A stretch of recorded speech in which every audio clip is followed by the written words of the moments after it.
हूं। धन्यवाद। जय हिंद। वंदे श्री मातरम। अखिलेश यादव जी, श्री बहुत बधाई। आदरणीय सभापति महोदय, मैं आपका धन्यवाद देता हूं कि इस ऐतिहासिक चर्चा जो 150वीं वर्ष में हो रही है उसमें मुझे बोलने का मौका मिल रहा है। वंदे मातरम के आज हम 150वें वर्ष के बाद दोबारा हम लोग इस सदन में याद कर रहे हैं और हमें गर्व है इस बात का कि हम लोग इस समय पर बंकिम चंद्र चट्टोपाध्याय जी को भी याद करें, जिन्होंने इतना शानदार और ऐसा राष्ट्र को गीत देके गए हैं जिस गीत ने लाखों लाख लोगों को जागरूक किया, उनके बीच उत्साह भरा। और आज़ादी के उस समय पर जिस समय अंग्रेज़ों के खिलाफ लड़ाई लड़ी जा रही थी, वंदे मातरम हमें ऊर्जा देता था, हमें ताकत देता था, हमें एकजुट कर करके अंग्रेज़ों के खिलाफ लड़ने का एक माध्यम बनाता था। वो वंदे मातरम के गाने पर आज जब 150 वर्ष हो रहे हैं, मुझे बोलने का मौका मिला, इसके लिए मैं आपका बहुत बहुत आभार और धन्यवाद देता हूं।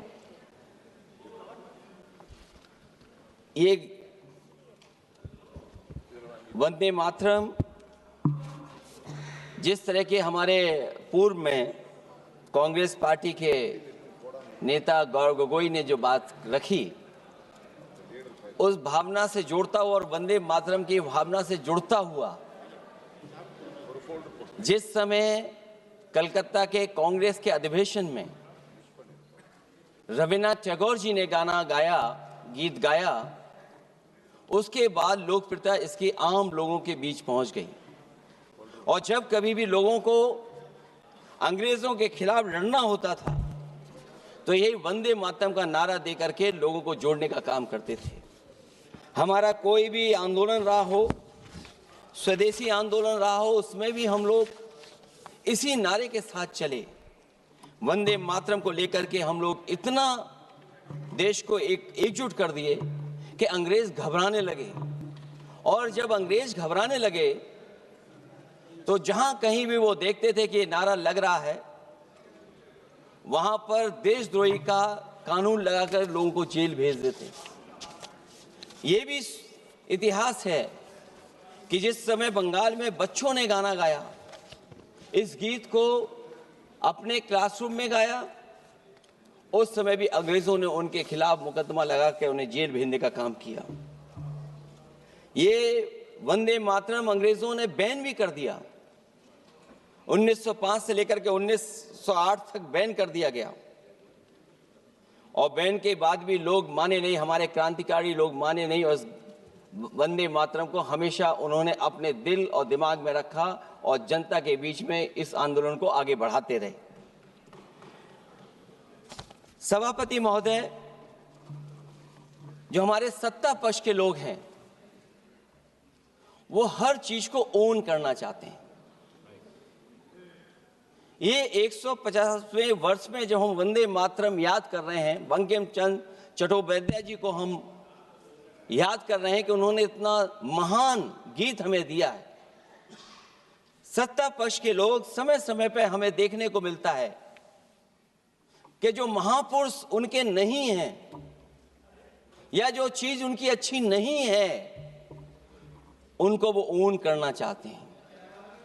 150वें वर्ष वंदे मातरम, मैं अभी वो बात कहूंगा और मैं बात कहूंगा और हमारे मंत्री जी उसका जवाब देना। सभापति महोदय, क्योंकि ये बात ओन करने की आ रही है, अपनाने की बात आ रही, तो मैं सभापति महोदय, मैं अपने सत्ता पक्ष के लोगों को याद दिलाना चाहता हूं।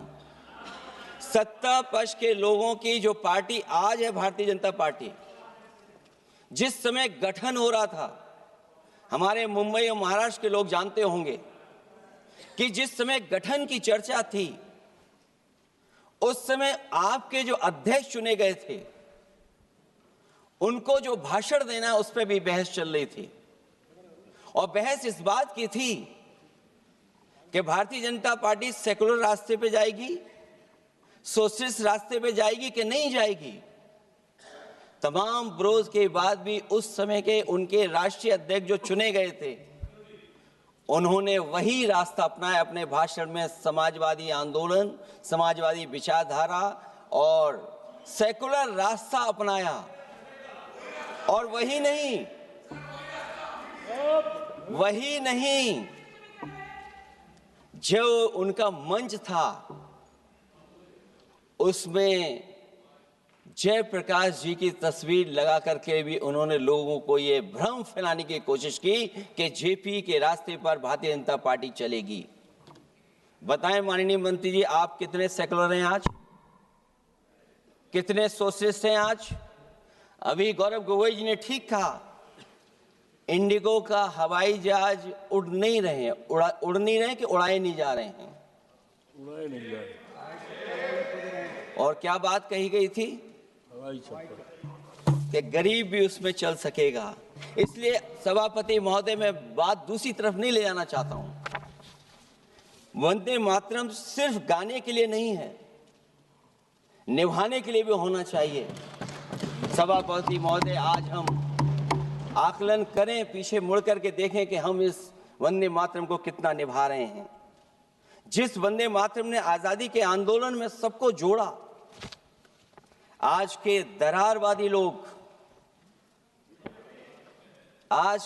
दरारवादी लोग उसी से देश को तोड़ना चाहते हैं। ऐसे लोगों ने, सभापति महोदय, ऐसे लोगों ने पहले भी देश के साथ दगा किया और आज भी कर रहे हैं। ये चर्चा तो जोड़ने का काम करेगी ना अखिलेश जी, क्योंकि आज वंदे मातरम की चर्चा, वही मैं कह रहा हूं, वंदे मातरम में जोड़ने का ही काम करेगी। वंदे मातरम कोई दिखावा नहीं है, ना ही राजनीति का विषय है। क्योंकि सभापति महोदय, हम जब ये चीज इनके विचारों से, इनके भाषणों से जब बाहर सुनते हैं तो ऐसा लगता है कि वंदे मातरम इन्हीं का बनवाया हुआ गाना है। जिन्होंने, सभापति महोदय, जिन्होंने आजादी के आंदोलन में भाग ही नहीं लिया है, वो वंदे मातरम का महत्व क्या जानेंगे। सच तो ये है कि सरफरोश लोग वंदे मातरम दिल से बोलते थे। उन आजादी के दीवानों के खिलाफ कुछ लोग अंग्रेजों के लिए जासूसी और मुखबिरी का भी काम करते थे। दरअसल ये राष्ट्रवादी नहीं बल्कि राष्ट्र विवादी लोग हैं। जहां विवाद करना हो, कभी अंग्रेज विवाद कर करके, डिवाइड कर करके, डिवीजन कर करके राज किया करते थे। सभापति महोदय, आज भी वही रास्ता कुछ लोग अपना रहे हैं। वो डिवीजन का रास्ता अपना रहे हैं, डिवाइड का रास्ता अपना रहे हैं, दरारवादी रास्ता अपना रहे हैं। इनका इतिहास खंगाला जाए कि इन्होंने आजादी के पहले और आजादी के बाद वंदे मातरम क्यों नहीं गाया। ये सभापति महोदय, आज जब हम वंदे मातरम पे इतनी चर्चा कर रहे हैं, जिस भाव से हम लोग यहाँ बैठे हैं, कम से कम ये भी खंगाला जाए इतिहास में कि वंदे मातरम कुछ लोगों ने कब गाया। उन मुखबरों से ये सवाल पूछा जाए कि स्वतंत्रता के बाद भी उन्होंने अपना गीत क्यों बनाया। उनकी एक रंगी सोच ने तिरंगा क्यों नहीं फहराया। वंदे मातरम सियासत के झूठे राष्ट्रवादियों के लिए नहीं है, गलत लोगों की गलत मंशा पूरा देश समझता है। और केवल यही नहीं ओन करते हैं, कभी कभी भारत माता का जो चित्र है, जो पेंटिंग कभी बंगाल के महान लोगों ने बनाई थी,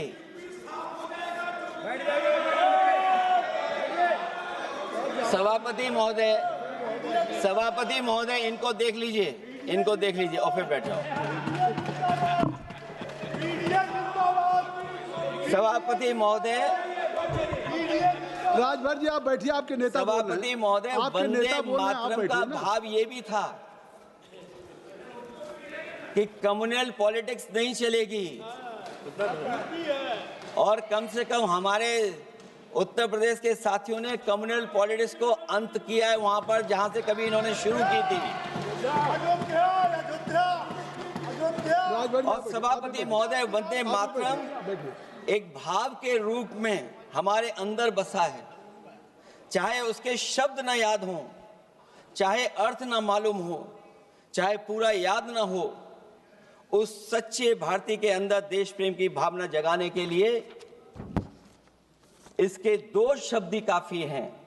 जो सच में देश की एकता और अखंडता चाहते हैं, जो भाईचारे को बुनियाद मानते हैं, उनके लिए दो शब्द भी पर्याप्त हैं जो इस वंदे मातरम से हमें मिलते हैं।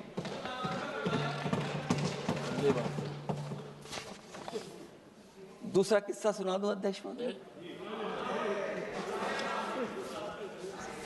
सभापति महोदय, इनका इतिहास खंगाल लीजिए, पूरा निकाल लीजिए। चुनावी सभाओं में कभी बाबा साहब भीमराव अंबेडकर जी की तस्वीर ये लोग नहीं लगाते थे। ये बात अगर सही हो तो बता दो। और ये तस्वीर कब लगाना शुरू किए? इनका एक सहयोगी साथी संगठन, जिस समय समाजवादी पार्टी और बहुजन समाज पार्टी ने मिलकर के इन्हें उत्तर प्रदेश में हरा दिया था, उसी दिन के बाद से बाबा साहब भीमराव अंबेडकर की प्रतिमा और तस्वीर लगाने लगे।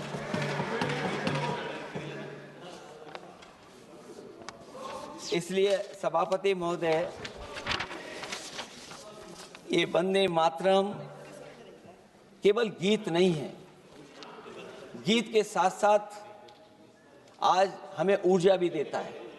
उस समय क्रांतिकारियों को ऊर्जा मिलती थी, एकजुटता का नारा था, हम साथ लेकर के चल रहे थे सबको, और देश के सभी लोगों ने जाति धर्म को भुला करके एक साथ मिलकर के वंदे मातरम के सहारे अंग्रेजों को भगाने का लगातार कोशिश की।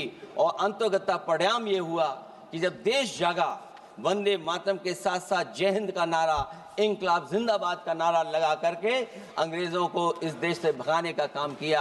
आज सभापति महोदय, जब हम चर्चा कर रहे हैं, हम कैसा देश बनाना चाहते थे और किस दिशा में हम लोग देश को ले जा रहे हैं। सभापति महोदय, मुझे अच्छा लगा कि प्रधानमंत्री जी ने वो बात याद दिलाई कि अंग्रेजों के जमाने में अगर बच्चे भी वंदे मातरम गा देते थे तो उन्हें देशद्रोही के कानून से जेल भेज दिया जाता था। आज जब हम आजाद हो गए हैं तो आज देखिए उत्तर प्रदेश में क्या हो रहा है कि जो प्राइमरी स्कूल है वो बंद किए जा रहे हैं। 26,000 से ज्यादा स्कूल बंद हो गए। और जब बच्चों को पढ़ाने के लिए हम लोगों ने जिम्मेदारी उठाई, पीढ़ी के समाज के लोगों ने जागरूक होकर के पढ़ाने की कोशिश की, तो कभी अंग्रेजों ने मुकदमा लगाया था बच्चों पर देशद्रोह का। आजादी के बाद भारतीय जनता पार्टी की सरकार ने वहां पर मुकदमे उन पे लगाए जो पढ़ने गए और जो पढ़ाने गए। तो इसलिए वंदे मातरम का भाव जो था, उसी भाव से जुड़ करके हम सब मिल करके इस देश को और मजबूत करें। यही हमारी भावना है, यही हमारी सदस्यों की भावना है। जब हम 150वें वर्ष में याद कर रहे हैं तो वहीं हम ये याद करें कि जिस भावना से वंदे मातरम को हम लोगों ने देश के सामने गा गा करके अंग्रेजों को भगा दिया, ये देश कैसे मजबूत हो, एकजुट कैसे हो, बिना भेदभाव के, और संविधान से कैसे चलें, क्योंकि ये संविधान से ही मिला हुआ हमें गीत है। इसलिए इस गीत के माध्यम से हम किसी पर टिप्पणी और किसी पर थोपने की कोशिश न करें और न किसी पे दबाव बनाने की कोशिश करें। आपका सभापति जी का बहुत बहुत धन्यवाद।